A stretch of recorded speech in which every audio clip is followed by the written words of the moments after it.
দুধ খাও তার মাংস খাও না কেন?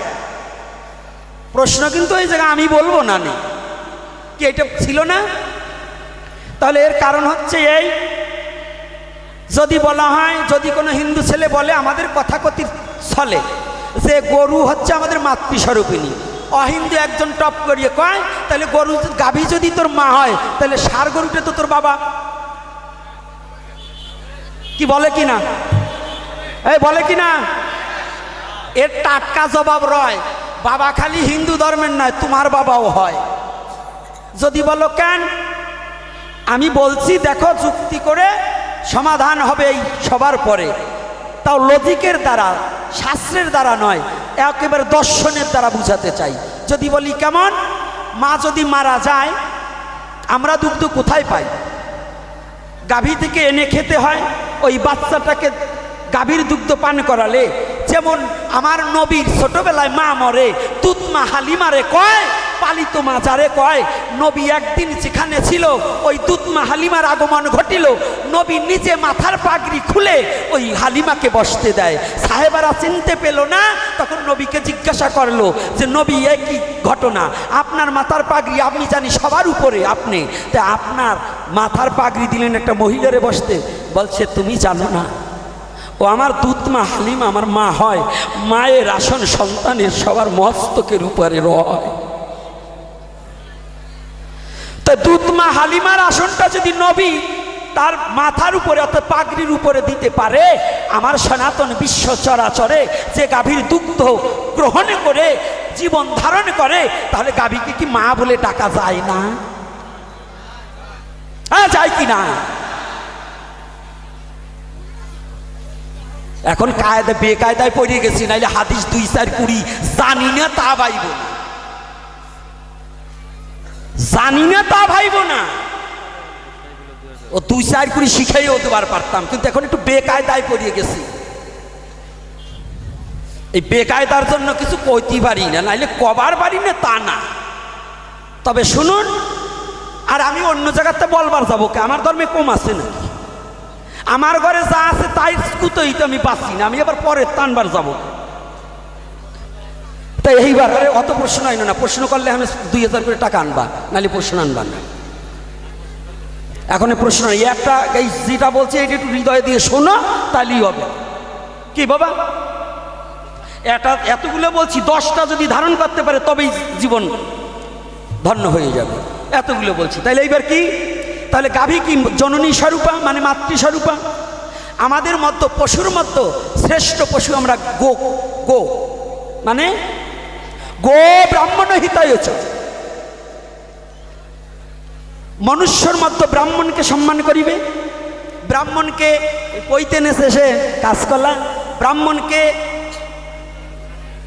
ব্রাহ্মণকে ওই যে উত্তরবঙ্গে একটা বাইরে এসে কয় বাউনের ছাওয়ালি বাউন হবে, মানে পাড়ার ছাওয়াই পাঠাবে, ওটার পেটে আর কিছু হবি না। বাদ দাও, তুমি যদি ওই ছাগলের সাথে সনাতন ধর্মের সাথে তুলনা করো, এইটা কি চলে? ছাগলের ছাগল হবে, এইটাই নিয়ম চলে না। সনাতন ধর্ম সেটা চলে না। সনাতন ধর্ম হচ্ছে সাধনার ধর্ম।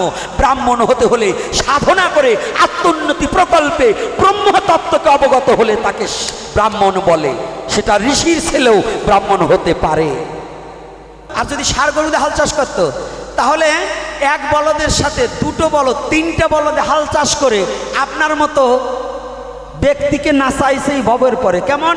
আপনার মুখে আহার যে জন জুগাইয়ে দিয়েছে, হাল চাষ করতে গেলে গরু ছাড়া কি হাল চাষ মিলছে? এ বাবা, হিন্দু মুসলমান যারা আছেন, বৌদ্ধ খ্রিস্টান, কি মিলছে বাবা? পাওয়ার টিলার তো 3 দিন ধরে পেয়েছি, এর আগে কি গরু দিয়ে হাল চাষ করতে হতো? তাহলে ওখানে সামনে 2টো ষাঁড় গরু থাকতো, ওই ষাঁড়েরও যা যা আছে, পিছনে যেটা ঠেলে নিয়ে বেড়ায় তারও তো তাই তাই আছে। পিছনে ঠেলতো কেটা? তোমার বাবা, তোমার বাবা, আমার বাবা, আমার দাদা, কি এরাই তো ঠেলতো না? মায়েরা যাইতো হাল চাষ করতে। কারা? কথা বলে না। তাহলে বাবারা যেত না? তাহলে ওই ষাঁড় গরু 2টো পুরুষ, আমার বাবাও পুরুষ। তাহলে এই 3 পুরুষে চাষ করে আপনার মতোই হারামজাদাকে তৈরি করেছে, আমার মতোই হারামজাদাকে তৈরি করেছে। অর্থাৎ বাবা ওই চাষ করে ওই গরু দুটো কাঁধে জোয়াল নিয়ে বাবা নাঙল ঠেলে ডাইন বা বলতে বলতে চাষ করে যে ফসল ফলাতো, সেই ফসল অন্ন ব্রহ্মের রসে বিষ্ণু, অন্নতে ব্রহ্মের সৃষ্টি, আর ব্রহ্মের দ্বারাই অন্নের সৃষ্টি। অন্ন আর ব্রহ্ম একই রয়, এই কলির জীবের জন্য অন্নগত প্রাণ হয়। এই অন্ন খেয়ে যে বীর্য ধারণ করে, তাহার দ্বারা তোমার বাবা মাতৃগর্ভে বীজ ছেলে তোমার মতো জন্মাছে এক ছেলে। এই ছেলে যদি এখন সেই বাবাকে ভুলে যাও, শাস্ত্র পড়ো কি ভাও ভাও।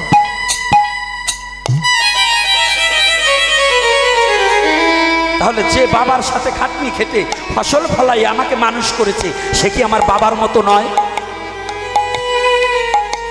বাবার মতো নয় কি না? নাম রাখছো মনো, কথা কাও বোনো, বোঝো না তো? একটু বুঝতে হয় সনাতন ধর্মের দর্শন। সনাতন ধর্ম ভেসে আসেনি, সনাতন ধর্ম কোনো মানবের সৃষ্টি নয়। সনাতন ধর্মের বেদ হচ্ছে ঈশ্বর প্রদত্ত বস্তু।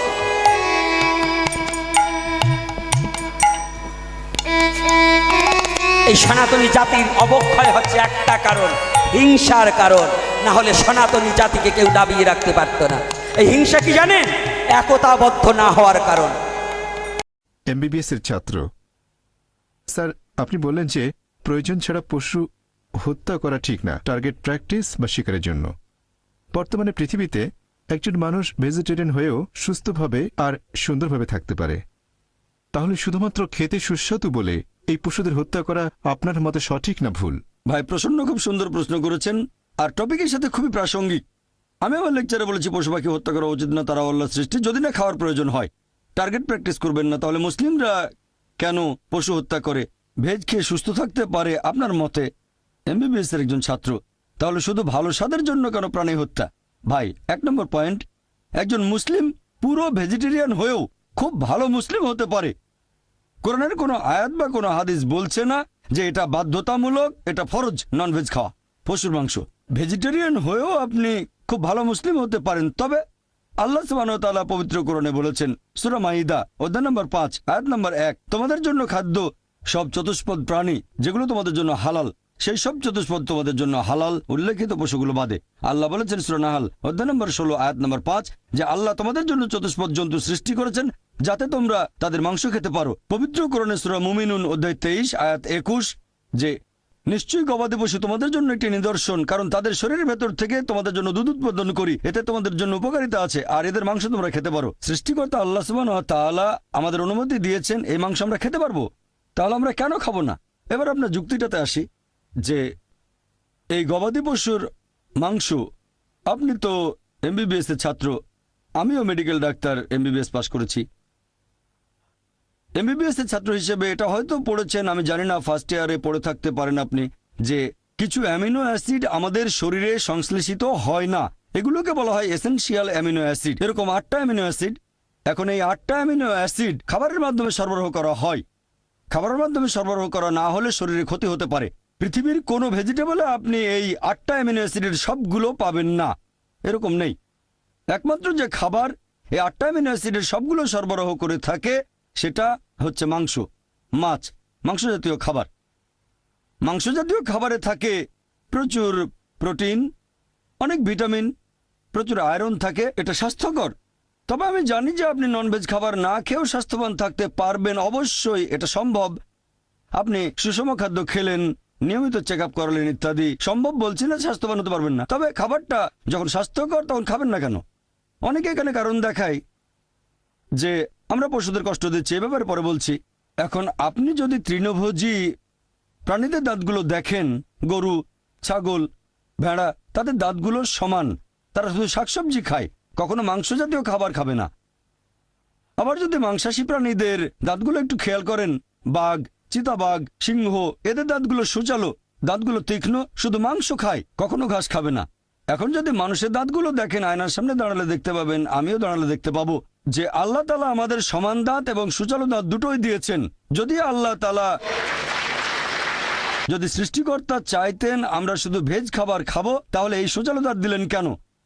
এখন আপনি মেডিকেল ছাত্র সুজল দাঁত মাংস খাওয়ার জন্য, এতেই প্রমাণ হয় আল্লাহ এটা দিয়েছেন ননভেজ খাবার খাওয়ার জন্য। এছাড়াও তৃণভোজী প্রাণীদের যে পরিপাকতন্ত্র, যেমন গরু, ছাগল, ভেড়া মাংস হজম করতে পারে না, শুধু শাকসবজি হজম করতে পারে। এরপর মাংসাশী প্রাণীদের পরিপাকতন্ত্র, বাঘ, চিতাবাঘ, সিংহ শুধু মাংস হজম করতে পারে, শাকসবজি হজম করতে পারে না। তবে আমাদের মানুষদের যে পরিপাকতন্ত্র, আপনি মেডিকেল ছাত্র তাই জানেন, আমরা ভেজ নন ভেজ দুটোই হজম করতে পারি, ভেজিটেবল মাংস দুটোই হজম করতে পারি, মাংস হজম হয়। যদি আল্লাহ চাইতেন আমরা শুধু ভেজ খাবারই খাবো, তাহলে দুটোই হজম করতে পারা পরিপাকতন্ত্র কেন আমাদের দিলেন? দিয়েছেন এগুলো খাওয়ার জন্য। এবার আপনার প্রশ্নটা, অনেকের মধ্যে ভুল ধারণা আছে। হিন্দুদের অনেকেই ভাবে যে হিন্দু ধর্মগ্রন্থ ননভেজ খাবার খাওয়ার অনুমতি দেয় না। কোরআনের উদ্ধৃতি দিয়েছি, যদি আপনি হিন্দু ধর্মগ্রন্থ পড়েন, যদি পড়েন মনুস্মৃতি অধ্যায় নম্বর 5, মনুস্মৃতি অধ্যায় 5 অনুচ্ছেদ 30 এবং 31, বলা হয়েছে যে তুমি যদি কোনো পশুর মাংস খাও যেটার মাংস খাওয়ার জন্য, তাহলে কোনো পাপ করছো না, কারণ সর্বশক্তিমান ঈশ্বর কিছু পশুকে করেছেন খাদক এবং কিছুকে খাদ্য। মনুস্মৃতি অধ্যায় 5 অনুচ্ছেদ 31, যে তুমি যদি কোনো পশুকে বলি দাও, পশু উৎসর্গ করো, তুমি কোনো পাপ করছো না। মনুস্মৃতি অধ্যায় 5 অনুচ্ছেদ 39-40 বলা হয়েছে যে সর্বশক্তিমান ঈশ্বর কিছু পশুকে বানিয়েছেন উৎসর্গ করার জন্য, তাই উৎসর্গ করা পশুকে বলি দিলে হত্যা করা হবে না। মনুস্মৃতি অধ্যায় 5 অনুচ্ছেদ 41-42 বলছে যে একজন ব্রাহ্মণ যার জ্ঞান আছে আর যে সজ্ঞানে কোনো পশুকে উৎসর্গ করে, তাহলে সেই পশু স্বর্গে যাবে আর সেই ব্রাহ্মণও স্বর্গে যাবে। এরপর আছে ঋগ্বেদে গ্রন্থ নম্বর 10 অনুচ্ছেদ 27 পরিচ্ছেদ 2, এক লোক বলছে আমি যুদ্ধ করতে যাচ্ছি, আমি ফিরে আসলে বড় একটা ষাঁড় প্রস্তুত রেখো। এরপর ঋগ্বেদ গ্রন্থ নম্বর 10 অনুচ্ছেদ 28 পরিচ্ছেদ 4 বলা হয়েছে যে ইন্দ্র তিনি বলছেন আমার খাওয়ার জন্য ষাঁড় প্রস্তুত রেখো, ষাঁড়ের মাংস খাবে। এরপর যদি পড়েন মহাভারত অনুশাসন পর্ব অধ্যায় নম্বর 88, সেখানে পড়লে দেখবেন কথাটা মনুস্মৃতিতেও আছে অধ্যায় নম্বর 3 অনুচ্ছেদ 266 থেকে 277। যুধিষ্ঠির জিজ্ঞেস করলো ভীষ্মকে আমরা কি উৎসর্গ করব আজকের যজ্ঞে, মানে পূজায় উৎসর্গ হিসেবে, যাতে আমাদের পূর্বপুরুষেরা সন্তুষ্ট থাকবেন। তখন ভীষ্ম উত্তরে বললেন যে তুমি যদি শাকসবজি দাও, ভেজিটেবল, আমাদের পূর্বপুরুষরা সন্তুষ্ট থাকবেন 1 মাস, যদি মাছ দাও সন্তুষ্ট থাকবেন 2 মাস, যদি মাংস দাও সন্তুষ্ট থাকবেন 3 মাস, যদি খরগোশ দাও তাহলে সন্তুষ্ট থাকবেন 4 মাস, যদি ছাগলের মাংস দাও সন্তুষ্ট থাকবেন 5 মাস, শূকরের মাংস দিলে 6 মাস, হরিণের মাংস দিলে 7 মাস, আর পাখির মাংস দিলে 8 মাস। এভাবে আরো অনেক বলা হয়েছে। এটা হিন্দুদের ধর্মগ্রন্থ। এছাড়া আরো বলা হয়েছে মহিষের মাংস দিলে সন্তুষ্ট থাকবেন 11 মাস, যদি গরুর মাংস দাও তাহলে 12 মাস, আর গন্ডারের মাংস দিলে সারা জীবনের জন্য। তাহলে হিন্দুদের ধর্মগ্রন্থ এটা বলছে। হিন্দুদের বিভিন্ন ধর্মগ্রন্থ আমাদের অনুমতি দিয়েছে যে আমরা ননভেজ খেতে পারবো, এমনকি গরুর মাংস। এটা আমার কথা না, সবগুলো রেফারেন্স বলেছি আমি, চেক করে দেখতে পারেন, এটা পুরোপুরি সঠিক।